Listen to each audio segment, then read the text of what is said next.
55वें श्लोक की संक्रांति टीका चल रही थी। यश्चास्मि तत्वत इति यहाँ तक हुआ था। अब कहते हैं अर्थात आदेशो नित्य नीति निरुपाधिक स्वरूप। आपने कहा यावान से जैसा सोपाधिक स्वरूप था और यश्चा से निरुपाधिक। निरुपाधिक के लिए क्या प्रमाण है उसके लिए दे रहे हैं।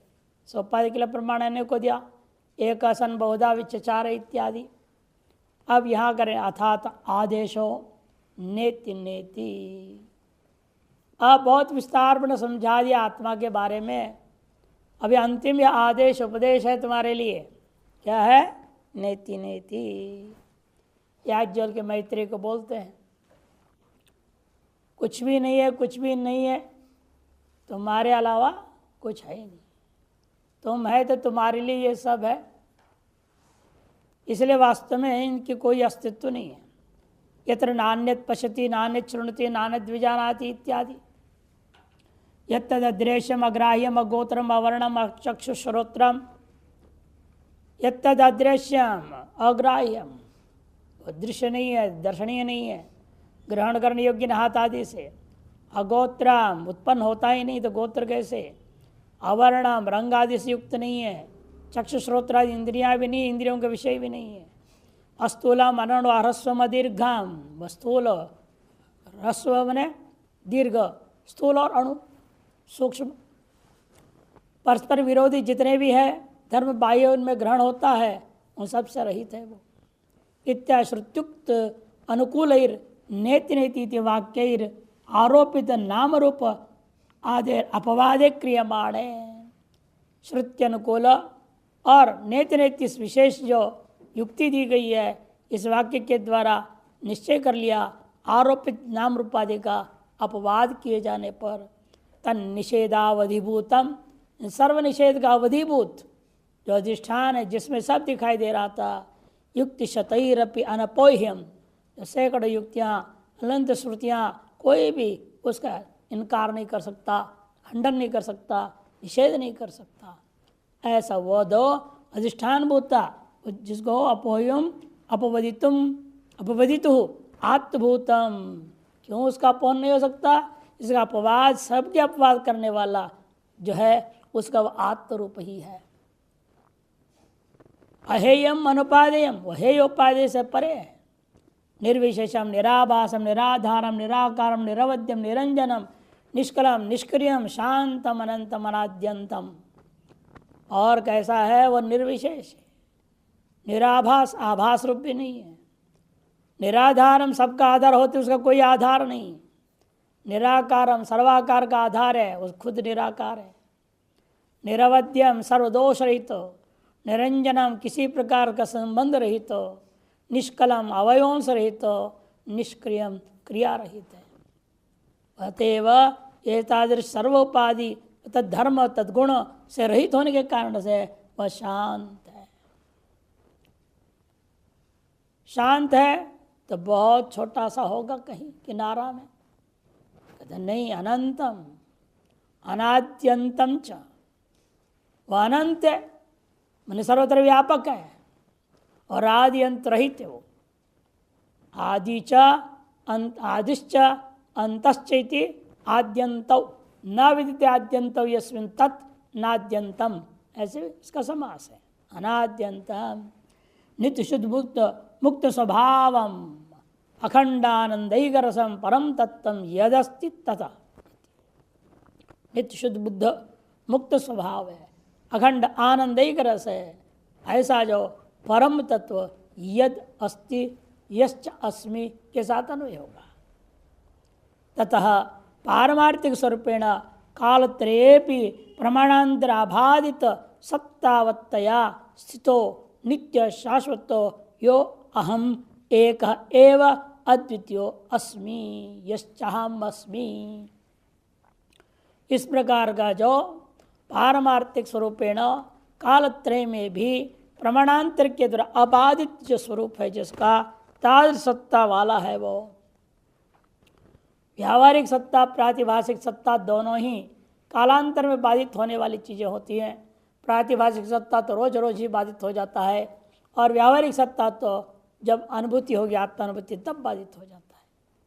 अतः ये दोनों ही सत्ताएं बाधित होने वाली। जो पारमार्थिक आपके अपने स्वरूपता सत्ता है वह कभी बाधित नहीं होती। ईश्वर ने कहा कि त्रिकाल अबाधित है। जो ऐसी सत्ता सत्तावत्तया स्थितो, उस रूप से जो स्थित है, नित्य शाश्वत जो है, सो वह मैं हूँ। अहम एक एव अद्वितीय अस्मि। अतएव मैं एकमेव द्वितीय रूप से श्रुति स्मृतियों में कहा गया है। सच्चिदानंदैक लक्षण, सच्चिदानंदैक स्वरूप है। तम माम परम ब्रह्म अभिजानाति, ऐसे वह यह जो मेरा पर ब्रह्म स्वरूप है उसको अभिजानाति। यो अभिजानाति, जो ऐसा अनुभव कर लेता है। सर्वात्मायम ही सर्वम नैवोतो वद्वयो ह्ययम आत्मा एकल एव। सर्वात्मा यम ही सर्वम नैव उतो अद्वयो ही अयम आत्मा एकल एव। यद्यपि कह सकते हैं यम सर्वम, जो सब कुछ है वही सर्वात्मा है, और नैव उत, अत्व नहीं भी है, वो सर्वात्मा भी नहीं है, सर्वरूप भी नहीं है। किंतु अद्वयो ही अयम आत्मा, यदि आत्मा अद्वय है, एकल एव। सोपाधिक दृष्टिया पहले कह दिया हम सर्वम सर्वात्मा, तो उसका निषेध भी कर दिया उसी वाक्य में, नहीं वो होता ही थी। फिर क्या है वास्तविक? उसका अद्वय है, एकल है यह आत्मा। न यम वो तो नानुज्ञाता लक्षण तम माम अनुज्ञाता असंगत्वाद अविकारित्वाद असत्वाद अन्यस्य। न यम ओतो मन व्याप्त, यह व्याप्त ये भी मैं नहीं कहूँगा, यह अनुज्ञात है ये भी नहीं कहा जा सकता, क्योंकि यह असंग है, असंगत्वाद। अयम आत्मा न ओतो मैंने वो व्याप्त ही करता, व्याप्त भी नहीं है, और अनुज्ञात है किसी प्रकार से, वो भी नहीं है। क्यों ऐसा? कारण है असंगत्वाद अविकारित्वाद असत्वाद अन्यस्य। वह असंग है, अविकारी है, और उस अन्य कोई दूसरे का सत्ता ही नहीं है जिससे उसको ज्ञात हो जाए, जिसकी अपेक्षा उसको व्याप्त है वो अव्याप्त कहा जाए, ऐसा है ही नहीं कोई। व्याप्त तब न कहेंगे कोई दूसरे को आप अव्याप्त स्वीकार करेंगे। अमुक अव्याप्त है इसलिए यह उसकी अपेक्षा से व्याप्त है, ये कहना पड़ेगा। यह अनुज्ञात है क्योंकि पहले ज्ञात कोई चीज़ था, उसके पश्चात ज्ञात हुआ, इसे यह अनुज्ञात हो जाएगा। ज्ञातानुज्ञात भाव भी द्वैत में होता है, व्याप्ति अव्याप्ति भाव भी द्वैत की अपेक्षा से ही होता है, इसलिए इन सब का निषेध हो जाता है। क्योंकि यह किसी प्रकार से भी संग विकार आदि सहित है, असत्वादन्यस्य, और उससे भिन्न जो दूसरा जिसकी सापेक्ष कथन की जाए वह है ही नहीं। इसे श्रुति ने स्पष्टीकरण छांदोग्य में एकमेव द्वितीयम ब्रह्म इति नह नानास्ति किंचन सर्वमेदम् आत्मा भोक्ता भोग्यम प्रेरितारंच मत्वा सर्वं प्रोक्तम विविधम ब्रह्म में तत्। सर्वम जो कुछ भी है वो यह आत्मा ही है, और भोक्ता भोग्य और भोक्ता भोग्य के संबंध हेतु प्रेरणा देने वाला प्रेरितारंच मत्वा मान करके सर्वम प्रोक्तम, ये सारी बातें श्रुति स्मृतियों में वर्णन किया गया है। वह एक में द्वितीय ब्रह्म को विविध प्रकार से वर्णन किया जाता है, ताकि अधिकारी भेद से बुद्धि के सामर्थ्य का भेद को देखते हुए अलग अलग बताना पड़ता है। एक प्रक्रिया बता देने से काम चलेगा नहीं, एक काम कहने से काम चलता नहीं। इसलिए हमारे यहाँ सैकड़ों देवी देवता हैं। कारण ये सबका रुचि अलग अलग है। किसी को मूछ वाला देवता पसंद आ रहा है, किसी को बिना मूछ वाला देवता पसंद आता है कि नहीं? किसको जो पसंद आवे वही सही। उसी के साथ उसका संबंध जोड़ देता है। भगवान कहते ठीक है तो इसी के रूप को मान लो, उसी को पूजो। राजस्थान में एक मंदिर में हम लोग गए थे, वहाँ देवता पैंट शर्ट पहना हुआ है, हम लोग पहनाते हैं, अब क्या करें, उनको वहाँ क्षेत्र के लोग उसको मानते हैं। बड़ा मोचदार है, ऊपर पैंट शर्ट बढ़िया कोट सूट सब पहना, राजा जैसे, तो मॉडर्न देवता है। इसे जिसको भी जो भी पसंद है, जैसे भी है उसको वैसे ही मान लेते। भगवान के ठीक है, आप इसी रूप से मेरे को भजन करो, कोई दिक्कत नहीं, उसी के माध्यम से मैं आपको फल दे दूंगा। इसे ब्रह्म को इस प्रकार से अनंत प्रकार वर्णन कर दिया गया है। विविधम ब्रह्म मेतद इति ज्ञानम विशुद्धम विमलम विशोकम अशेषतो भाति निरस्तम असंगमिति। ज्ञान जो है विशुद्ध है, मल रहित विमलम, शोकादि रहित है, अशेषतो भाति, जब भी भाषित होता पूर्ण रूप में नहीं भाषित होता है। निरस्त संगम, किंचित भी संग से रहित है, इसलिए उसको जानने के लिए हमें असंग शस्त्र अपनाना पड़ता है। असंग को जानने के लिए असंग बनना पड़ेगा। असंग शस्त्र दृढ़ेन छित्वा, इसलिए इदम सर्वम ब्रह्म मात्रम ब्रह्मण्यारोपितत्वात् शुक्तिरजतवत्। किसरा अनुमान भी कर दिया, इदम सर्वम, जो कुछ भी भाषित हो रहा है यह अपना अधिष्ठान से भिन्न नहीं होने से ब्रह्म मात्रम, क्यों, ब्रह्मणि आरोपितत्वात्, ब्रह्म में आरोपित होने के नाते शुक्तिरजतवत् इत्यादि श्रुति स्मृति युक्ति भी समाहित बुद्धिया च सम्यक परिशील्य। इस प्रकार की श्रुतियाँ स्मृतियाँ और युक्ति के इस्तेमाल करते हुए समाहित बुद्धि वाले होकर सम्यक जब परिशीलन करोगे तब भ्रमकृतम विकल्पम परित्यज्य, भ्रमकृत जो विकल्प थे अपने आप हट जाएंगे, उन्हें आप त्याग दोगे। सर्वमिदम अहम च ब्रह्मैवेति अभिजानाति निश्चिनोति इत्यर्थः। तब वह सर्वमिदम अहम च ब्रह्मैव ऐसे जान लेता है, अनुभव करता है, उन्हें दृढ़ निश्चय वाला हो जाता है।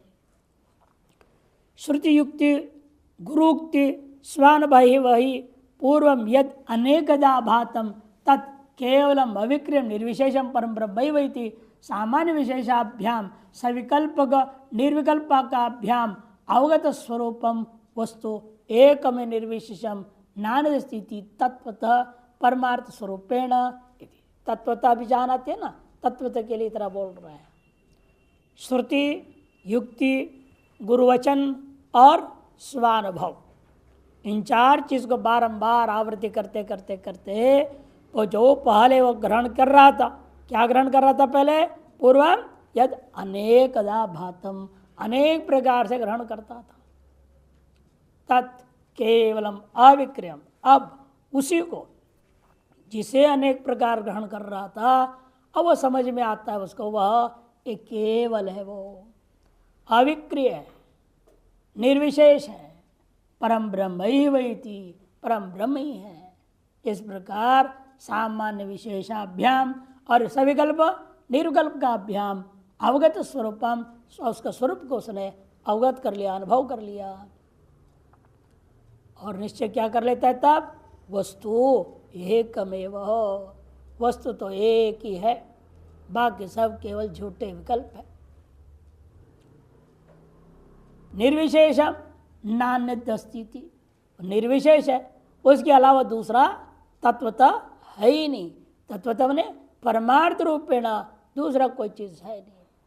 चिन्मात्र के न, चिन्मात्र को परमार्थ स्वरूप से अन्य तत्व तो कुछ भी नहीं है। इति माम परम ब्रह्मैव प्रत्येक दृष्टिया, माम में पहुंच, माम मने परम ब्रह्मैव, वो भी परम ब्रह्म स्व से भिन्नत्व नहीं देखता, किंतु स्वयं कोई देख रहा है प्रत्येक दृष्टिया, अपने प्रत्येगात्म दृष्टि से उसी को पर ब्रह्म रूप में देखता है। सर्वतः सम्यक विषयीकृतम सत एक रसतया ज्ञात्वा मन अवधार्य, सबको सम्यक प्रकार से जो विषय कर लिया गया था वह सारे के सारे एक प्रत्यगात्म भिन्न ब्रह्म ही है, ऐसे सद एक रस रूपेण जान करके, निश्चय करके, अनुभव करके, उसी प्रकार जिसे दो दृष्टांत देंगे यहाँ। रज्जो हो स्वरूप संदर्शनेन यत् सर्पात्मना भातम तद रज्जुरेव केवला इति। करगृहीताया रज्जो कैवल्यम इव ब्रह्मैविदम अमृतम पुरस्तात् सपश्चात् सदक्षर तश्चोत्तरेण अधश्चोर्धम प्रस्तम ब्रह्मैविदम विश्वमिदम वरिष्ठम इत्येवं दृष्ट्वा। जैसे रज्जु का स्वरूप संदर्शन होने से सर्पात्मना जब भाषित हो रहा था पूर्व में, अब वह केवल रज्जु ही है जो मेरे हाथ से पकड़ा हुआ है। कर गृहीता या रज्जो हो कैवल्यम इव, कर में गृहीत रज्जु का कैवल्य के समान यह भी केवल भाव जैसे ग्रहण होता है, उसके जो सर्पादि भाव निवृत्त हो गया।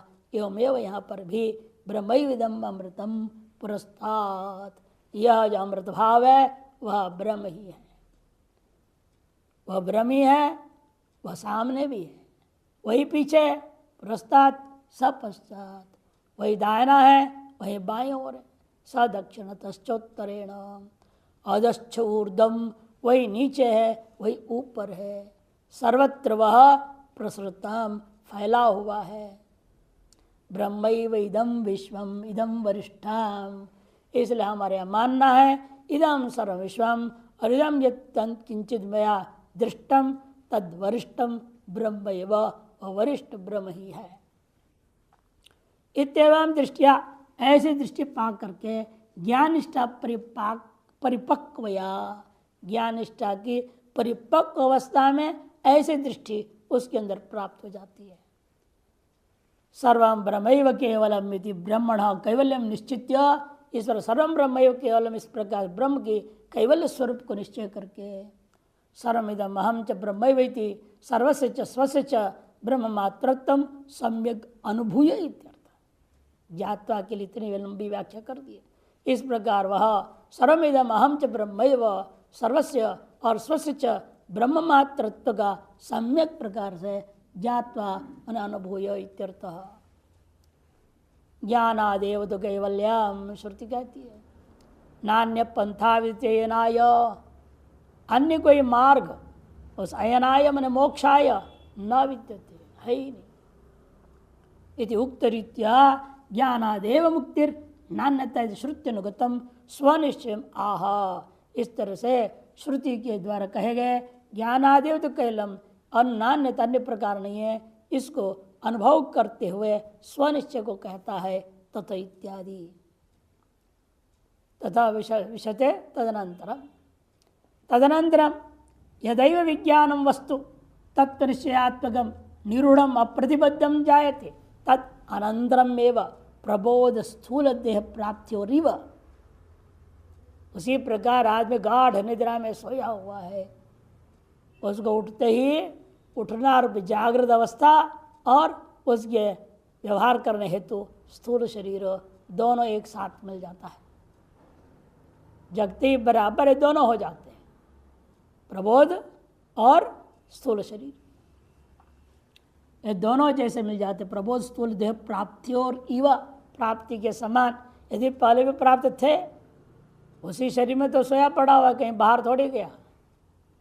अभी थोड़ी शरीर मिल गया उसको, शरीर तो जन्म से ही मिला हुआ था और इस अनादिकाल से मिला हुआ है, बदलते बदलते बदलते यहाँ तक आया हुआ है।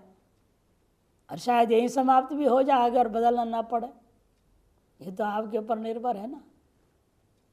यह चेद अवेदी तो सत्यमस्ति न चेदिया वेदी महती विनष्टि।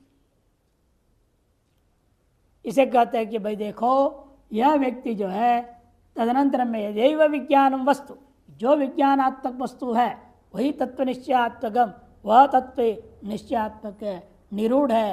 अप्रतिबद्धम जायते, अप्रतिबद्ध पैदा हो जाए, तद अनंतरम एवं, ठीक उसके उत्तर क्षण में ही प्रबोध स्थूल देह प्राप्ति हो रही, वह दृष्टांत है। ब्रह्म वेदना तत्प्राप्ति हो, ब्रह्म का अनुभूति और उसके साथ साथ ब्रह्म की प्राप्ति, दो अलग चीज नहीं है। जगना और स्थूल शरीर का प्राप्त होना जैसे दो अलग चीज नहीं है, उसी प्रकार यहाँ पर भी ब्रह्मानुभूति करना और ब्रह्म प्राप्ति दो अलग चीज नहीं है।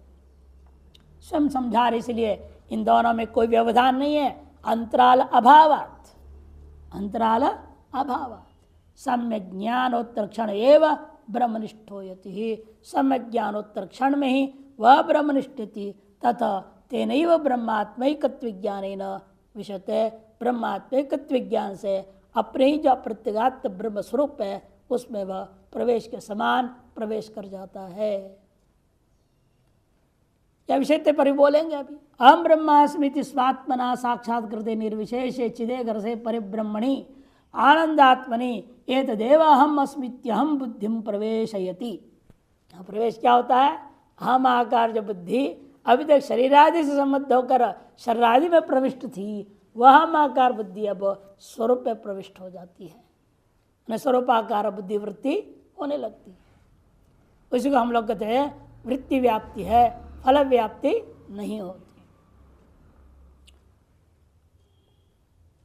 वही समझा दिया। हम ब्रह्मास्मि स्वात्मना साक्षात्कृत है, अपने आत्म स्वरूप साक्षात्कार होने पर वह निर्विशेष चिदेक रस पर ब्रह्म आनंदात्मनि एतदेव अहम अस्मीति, यही मैं हूँ, इस प्रकार से उसमें अहम बुद्धि प्रविष्ट हो जाती है। स्थूले स्वस्वरूपे निद्रा अन्यता भावंगत पुरुष प्रबोधित निवृत्तौ सत्याम तत्र अहम बुद्धि यथा कुरुते तथा। वही दृष्टांत को समझा रहे। स्थूल जो अपने स्वरूप मान बैठा था जागृत काल में, इस शरीर को ले व्यवहार कर रहा था, उसी शरीर में क्या हुआ? निद्रा अन्यता भावंगत, एकदम निद्रा महारानी आ गई, घेर ली उसको, वो सो गया। सो जाने से क्या हुआ? अन्यता भाव को प्राप्त हो गया। अन्यता भाव मैंने अपने शरीर का होश ही नहीं रह गया, कहाँ पड़ा है पता ही नहीं। कई बार खाट पर सोया है, सवेरे उठ के देखता है तो कहाँ उठता है तो नीचे धड़ाम से गिरा पड़ा है, गिरा कभी भी पता नहीं उसको, गिर गया है। कई बच्चे यहाँ सुला तो उठेंगे वो किनारे में, कब लुढ़क लुढ़क के गए वहाँ कहाँ कैसे पता ही नहीं चलता। अन्यथा भाव उसको कहते हैं, उस शरीर का उसको होश नहीं रहता है। शरीराभिमान परित्याग करके अपने वास्तव में उस समय क्या था? वो स्वपिति स्वम अपिति अपने स्वरूप में विलीन हुआ रहता है, इसे उसका नाम स्वपिति नाम कहा था। चांदव्य में भी है, बृहदारण्यक में भी है। तो जैसा अन्यथा भावगत पुरुष प्रबोधेन तन्निवृत्तो सत्याम, प्रबोध के द्वारा वह अन्यथा भाव की निवृत्ति होने पर तत्र अहम बुद्धि यथा करोति, फिर वापस अपने शरीर में अहम बुद्धि जिस प्रकार कर लेता है, ठीक उसी प्रकार न तो देवदत्तो गृह इव ब्रह्मणि प्रविशति। व्यतिरेक भी बोल दिया, ऐसा नहीं जैसे देवदत्त घर में प्रवेश कर दिया द्वार खोल के, वैसे ये भी जो है मुक्षु ब्रह्मज्ञानी किसी द्वार खोल के ब्रह्म जहाँ अंदर बैठा होगा वहाँ अंदर प्रवेश कर जाएगा, ऐसा प्रवेश अर्थ यहाँ नहीं लेना। भ्रमण अपरिपूर्णत्वात् निर्वयत्वेन संकोच व्याकोच शून्यत्वात् आप तो स्वरूपत्वात्। क्यों ऐसे प्रवेश नहीं है? मान लिया जाए कोई जगह है जहाँ पर ब्रह्म रहता है वहाँ प्रवेश करेगा, ऐसा अर्थ मान लिया जाए। ये समझाने के लिए आप लोग पहले समझाते हो, हृदय रूपी गुफा में है भगवान, वहाँ जाओ, अंदर जाओ, अंदर जाओ। कहानी जैसे ना हो जाए। गुरु जी एक जगह ध्यान करा रहे थे और महाराज बोल रहे थे, बोलते बोलते कि अंदर जाओ, अंदर जाओ, अंदर जाओ। तो ऐसा करते करते गुरु जी और अंदर कहाँ जाऊंगा, लग गया हड्डी में, हाँ लग गया बोल रहा है। उन्होंने कहा बाहर से झुक करके भीतर जाने थोड़ी बोल रहा था मैं, अंदर जाओ, मैंने समझा ही नहीं वो। वैसे अंदर जाने की बात यहाँ अंदर जाओ बोल करके आपको हृदय में पहुंचा देते हैं श्रुतिकार, वैसे वहाँ प्रवेश कर जाते हो, आप हृदय में प्रवेश करते हो, वैसे भी वास्तव में नहीं है। वो तो केवल आपको बहिर्मुखता को हटा के अंतर्मुख करके एकाग्र करने के लिए एक विधि मात्र था। वही यहाँ समझा रहे इति विदुषः भ्रमण परिपूर्णत्वात्, क्योंकि और परिपूर्ण है, निरवय है, संकोच और व्याकोच से रहित है, वो आप तो आपता, ये जो प्राप्त करने वाला है प्राप्ता का अपना स्वरूप ही है वो, अतएव कहाँ से जाएगा, कहीं प्रवेश कैसे होगा, ये नहीं हो सकता। अतएव नित्य प्राप्त ही है, प्रवेशत्व योगात, उसे प्रवेशत्व योग ही नहीं हो सकता।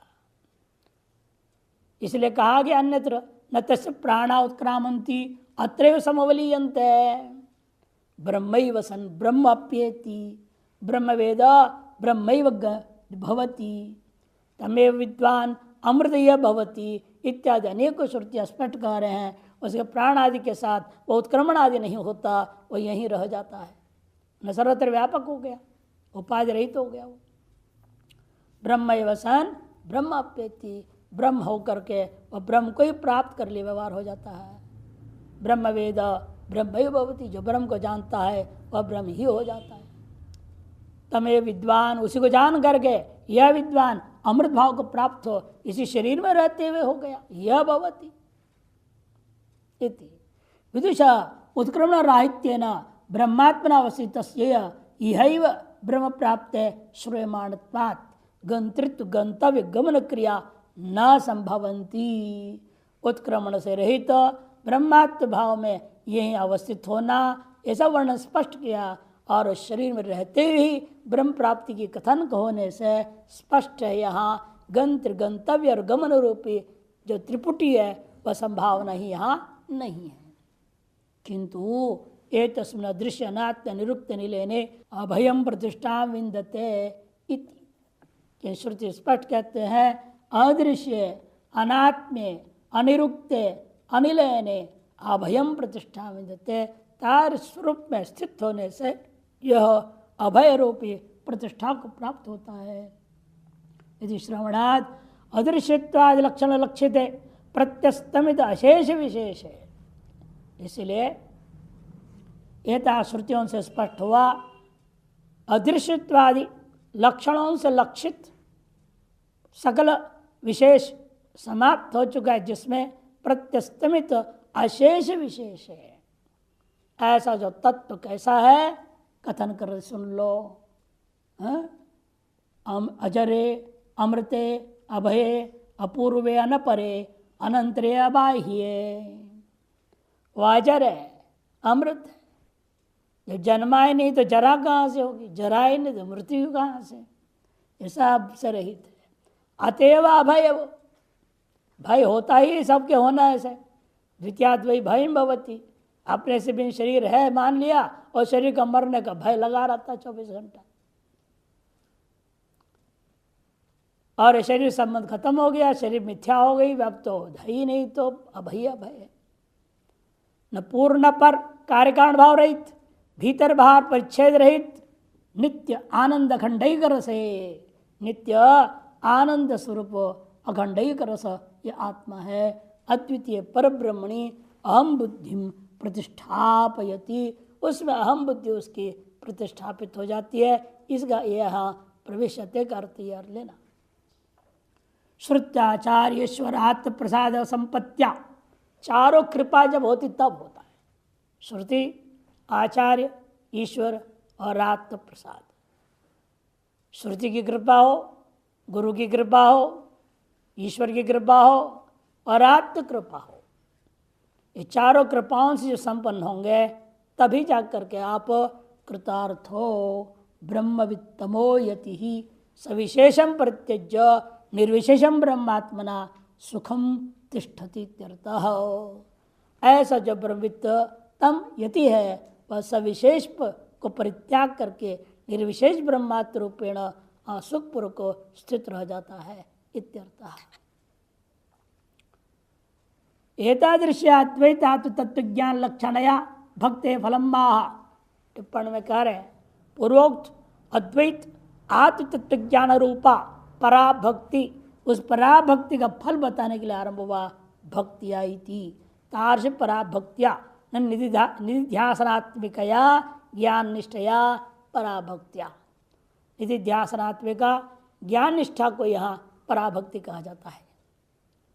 अभिजानाति, अभि मने अभितः साकल्येन सर्वतो वा, पूर्ण रूपेण सर्व ओर से, जानाति मन अनुभूयते, किम, क्या है वो जिसकी साकल्य अनुभव कर रहा है? किंतु साकल्यम, उसको समझा दिया। यावान यश्चास्मि तत्पतः इति। यावान न सोपाधिकम सर्वम यश्च निरुपाधिकश्च तादृशम अहम माम तत्पतः यथा शास्त्रम जानाति इत्यनेन अन्वय, अभिजानाति के साथ अन्वय। इस प्रकार का मुझको तत्वतः जैसे शास्त्र का है वैसे जानना है। ज्ञात्वा च, ज्ञात्वा हो गया वो, ज्ञात्वा च मामेव विशते, मुझ में ही प्रवेश कर जाता है। कब? तदनंतरम, उसके अनंतर, अनुभव के अनंतर। अनुभव के अनंतर कितने देर लगता है? मरने के बाद तक इंतजार करना पड़ेगा, मरने तक। अत संपत्ति से यावन विमोक्ष, ऐसे कहा है ना वहाँ, जब तक शरीर से प्रारब्ध खत्म नहीं होता तब तक इंतजार करो। वो तो विधि मुक्ति के लिए, इन जिन मुक्ति के लिए कोई इंतजार नहीं। तदनंतरम कह दिया। इस विषय में हम यहाँ कुछ नहीं कहेंगे, कह दे रहे हम इसीलिए इतना ही। अत्र यदि वक्तव्यम तद्भाष्य स्पष्ट, यहाँ जो कुछ कहना है अब भाष्य और संक्रांति में स्पष्ट है, इसलिए विस्तार करने की जरूरत नहीं है। कठोपनिषद में कहा है विमुक्तश्च विमुच्यते, जो विमुक्त था और पूर्व विमुक्त हो गया, पहले से विमुक्त था फिर विमुक्त हो गया, क्योंकि बीच में बंधन उसको महसूस हो गया था। आदवंते चिन्नास्ति वर्तमाने पे तत्व था, आदि में भी संसार नहीं था, अंत में भी संसार नहीं है, रहता है। आदि में भी वो मुक्त है, अंत में मुक्त होगा। अतः बीच में बंधन दिखा, और बीच में वास्तव में मुक्त ही था, बंधन एक भ्रांति थी, वो निवृत्त हो गया। कठोपनिषद का भूयश्चान्ते विश्व माया निवृत्ति ही, श्वेताश्र परिषद। अंते ज्ञानानुभूति की पराकाष्ठ हो जा, परिपक्वता प्राप्त कर लिया ज्ञान निष्ठा की, पराभक्ति की, उस समय विश्व माया निवृत्ति ही, विश्व जो माया का कार्य है, माया स्वरूप है, उसके पूर्णतया निवृत्त हो जाता है। इत्यादि श्रुते से तत्र प्रमाणमिति। अगले श्लोक के लिए भाष्य अवतरणी का दे रहे हैं। स्वकर्मणा तमभ्यर्ची से शुरू हुआ था। भगवतो अभ्यर्चन भक्ति योगस्य सिद्धि प्राप्ति फलम ज्ञान निष्ठा योग्यता। उससे कहा था स्वकर्मणा के बीच सिद्धि विन्दति मानव। सिद्धि क्या है वहां पर बताया था? ज्ञान निष्ठा की योग्यता। ज्ञान निष्ठा नहीं, ज्ञान निष्ठा पाने योग्य हो जाता है उससे। यह निमित्ता ज्ञान निष्ठा मोक्ष फलाय अवसाना स भगवत भक्ति योगो। जिस निमित्त से ज्ञान निष्ठा को मोक्ष फलावसाना मानी गई वह भक्ति योगो अधुना स्तुते, उसी को अब स्तुति किया जा रहा है। उस ज्ञान निष्ठा की स्तुति करने की क्या जरूरत थी? शास्त्राचार्य उपसंहार प्रकरण शास्त्रार्थ निषेधाढ़, शास्त्रार्थ का उपसंहार का प्रकरण चल रहा है, इसलिए शास्त्रार्थ को दृढ़ कर, निश्चय को दृढ़ करने के लिए जरूरत है। स्थूणा निखणन न्याय। हमेशा ये होता है, कोई भी कार्य करते हैं अंत में पक्का करके छोड़ना। कच्चा छोड़ोगे तो कच्चा ही रह जाता है और पक्का नहीं हो पाता है। इसलिए आपका करते होते इसको पक्का करो, दृढ़ करना चाहिए। उसके लिए ही यह आगे स्तुति के माध्यम से दृढ़ किया जा रहा है। संक्रांति अवतरणी का स्वकरुणातव्यर्चित्यारभ्य विषयते तदनंतराम, यहाँ तक पूरे के पूरे प्रकरण इत्यंतेन ग्रंथेन मुमुक्ष और ईश्वरार्पण बुद्धिया समनुष्ठित कर्म भिर्रेव सत्व शुद्धि। मुक्षो ईश्वरार्पण बुद्धि से सम्यक अनुष्ठान करेगा जब कर्म, उन कर्मों के द्वारा उसके अंतरण शुद्धि होती है। शुद्धात्मन एवं ज्ञानम, जब अंतरण शुद्ध होगा तो शुद्ध अंतःकरण में ही ज्ञान पैदा होगा। ज्ञानवत एवं मोक्ष, तार्स ज्ञान वाला उसके अभ्यास करते करते जो है परिपक्वता पा लेता है, तब उसे मोक्ष प्राप्त होती थी। ज्ञान कर्मण साधन साधन भावम सर्वशास्त्र प्रसिद्धम निर्धारितुम।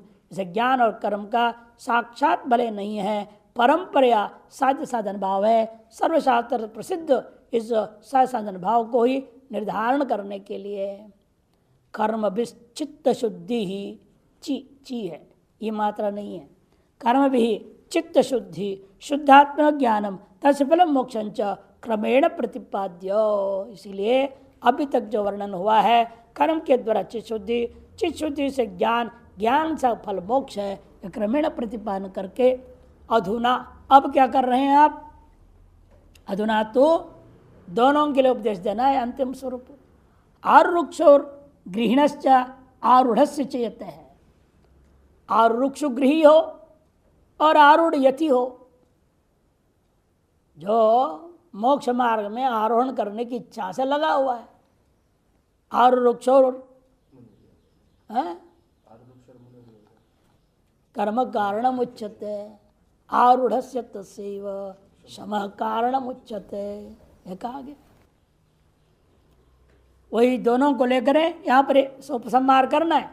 गृही जो आरुक्ष है और आरूढ़ जो यति है, उभयोर मोक्षे का कामनयो हो, दोनों की कामना क्या है? एकमात्र मोक्ष पाने की कामना है। ऐसों के लिए नित्यम नियमेन कर्तव्यार्थ निर्णयाय उत्तर ग्रंथ आरभ्यते। नित्य नियमित रूपेण कर्तव्य पदार्थ का निर्णय करने के लिए आगे ग्रंथ आरंभ होता है। तत्रादौ ज्ञानम मोक्ष फलगम चित्त शुद्धि बिना न सिद्धति। उनमें भी सबसे पहले आपको स्पष्ट कर देना है, ज्ञान जो मोक्ष फलक होता है वह चित्त शुद्धि के बिना आपके हृदय में उत्पन्न ही नहीं हो सकता। चित्त शुद्धिश्च स्वकर्मरेव ईश्वरार्पण बुद्धिया कृतैर न तु कामनया। चित्त शुद्धि भी तब होती है जब आपका अपना अपना जो भी कर्म है वर्णाश्रमानुसारेण जो निर्णय किया गया है उन कर्मों को ईश्वरार्पण बुद्धि से करने पर ही होता है। लेश मात्र भी कामना युक्त और करने से चित्त शुद्धि नहीं होती है। आरुक्षोर ईश्वर प्रीत्यै कर्मैव अवश्य कर्तव्यम।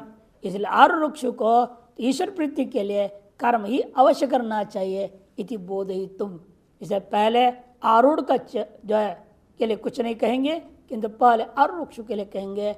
मत उसको ज़्यादा देना है हमें कि वो गृही है, आरुक्ष है, फिर भी वो मोक्ष मार्ग में चलना चाहता है, उसके लिए ही कहना है आपको कर्म करना है। ईश्वर अर्पण बुद्धि से ईश्वर प्रीत्यै एव कर्म एव अवश्यं कर्तुमिति बोधयितुम। बोध कराने के लिए मत प्रीत्य कर्माणि कुर्वाणो मत प्रसादात मुक्तिम प्राप्नोतीत्याह। मेरी प्रसन्नता के लिए कर्म को करता हुआ व्यक्ति मेरी कृपा प्राप्त करके मुक्ति को अवश्य प्राप्त करता है। इत्याह। सर्वकर्माण्यपि सदा कुर्वाणो मद्व्यपाश्रयः मत्प्रसादादवाप्नोति शाश्वतं पदमव्ययम्। सर्वकर्माण्यपि सदा कुर्वाणो मद्व्यपाश्रयः मत्प्रसादादवाप्नोति शाश्वतं पदमव्ययम्। सदा सर्वकर्माणि अपि कुर्वाणो। अपि कह दिया, इन्हें कर्म जड़ नहीं होना, कर्म में ही लगे रहोगे, नहीं। अपि का मतलब उपासना भी करोगे, स्वाध्याय भी करोगे, साथ में ये भी थोड़ा थोड़ा करना। जैसे भोजन करते हो, रोटी दाल ही केवल खाते हैं साथ में, कभी चटनी छाट देते, कभी अचार रखते, कोई कुछ साथ में है, कभी ये थोड़ा अटरम सटरम बीच बीच में चाहिए। उसी प्रकार यहाँ पर केवल कर्म 24 घंटा करते रहो, ये तो असंभव है। इसलिए बीच बीच में थोड़ा भक्ति करो, उपासना, और 1-8 घंटा स्वाध्याय करो, ज्ञानाभ्यास भी करो। इसलिए अपि कह दिया। आपको तीनों लेके चलना है। विशेष तौर पर जो गृहस्थ है और आरुक्ष यदि वो है, ब्रह्मचारी आरुक्ष है, वानप्रस्थ आरुक्ष है, और आरूढ़ कर उसके सन्यासी को लिया जाता है। ये तीनों को भी आरुक्ष गृह में आ जाते हैं। गृह से उपलक्षित ये तीनों इकट्ठे आ गए। ये सब के सब को सामान्य में है, आप केवल कर्म ना करें, तीनों को लेकर चलें, कर्म, उपासना, ज्ञान, यथा संभव यथा सामर्थ्य, और आपके अंतर्मन शुद्धि की कितनी आवश्यकता है वो अपने आप निर्णय हो जाता है। आपको सोचने की जरूरत नहीं है, करने लगो आप, बस इतनी ही है। अपने आप जो छूटना है छूट जाएगा, जिसमें लगना है लग जाएगा। लेकिन 3 से बाहर जाना नहीं, इतना सतर्क रहना। ऐसे ही 3 चौथे धंधे में लग जाओ, संसार में घुस जाओ, वो नहीं करने का। इन 3 में ही इधर से उधर हो जाना। जैसे कहना, एक जब पहले एक श्लोक आया था, भाई योग करते थक गए, स्वाध्याय में आ जाओ, स्वाध्याय करते नींद आने लग गई, फिर योग में हो जाओ। खट नहीं, सोना नहीं, कुछ आसन करो, प्राणायाम करो, हिलो ढोलो, कुछ करो, है कि नहीं? नाक दबाओ, नींद को भगाओ, कुछ करो। ये कहा ना, स्वाध्यायात योगम अभ्यासेत, स्वाध्याय से हटो, योग में आ जाओ। योगात स्वाध्याय अभ्यासेत, योग से निकलो, स्वाध्याय में, बस इसी में इधर उधर होते रहो, दिन भर काट दो। और यहाँ 3 कह दिया इन्होंने, कर्म भी ले लिया, स्वाध्याय, योग और कर्म। स्वकर्मणा अपि कर्माण्यपि, कर्म एक नहीं, बहुवचन कह दिया, सर्वकर्माणि विशेषण भी दे दिया, सर्व भी कह दिया, बहुवचन भी प्रयोग कर दिया है। तात्पर्य यह है कि आपको अपना वर्ण और आश्रमानुसारेण पहले तय कर लो, मेरे कर्म क्या क्या है, पूरा सूचीबद्ध बदल, फिर उसे टिक करो, ये मैं कर सकता हूँ, ये मैं कर सकता हूँ, ये नहीं कर सकता, ये नहीं कर, छोड़ो। फिर जो जो कर सकते हो करके आपने कहा उसको अलग बना लो, और फिर दैनंदिन चार्ट बना दो। अब उसमें लिख दो, ये काम मैं इतना बजे से इतना बजे करूंगा, ये इतना बजे से इतना बजे करूंगा, समय बांध दो उसमें। कर्म को लेकर के फिर बीच बीच में उपासना कब कब करोगे, जब कब करोगे, वो सब लिखते जाओ। फिर ज्ञानाभ्यास कब करोगे, उपनिषद चिंतन, गीता चिंतन वगैरह, वो सूचीबद्ध कर लिया आपने। फिर अब यहाँ वार लिख दो, तारीख लिख दो, उसमें एक काम हमने आज किया, टिक, आज नहीं किया, ये किया। ऐसे ईमानदारी से करते जाओ तो तय हो जाएगा आपकी बुद्धि कितनी सात्विक है, कितनी साधना में लग रही है, उसके बिना नहीं तय होगा। नहीं तो मन कहता है तुमने तो पूरा साधना कर लिया, 24 घंटा कर लिया, सोते रहेगा और सोच साधना हो गई, ध्यान हो गया, समाधि हो गई, बकवास।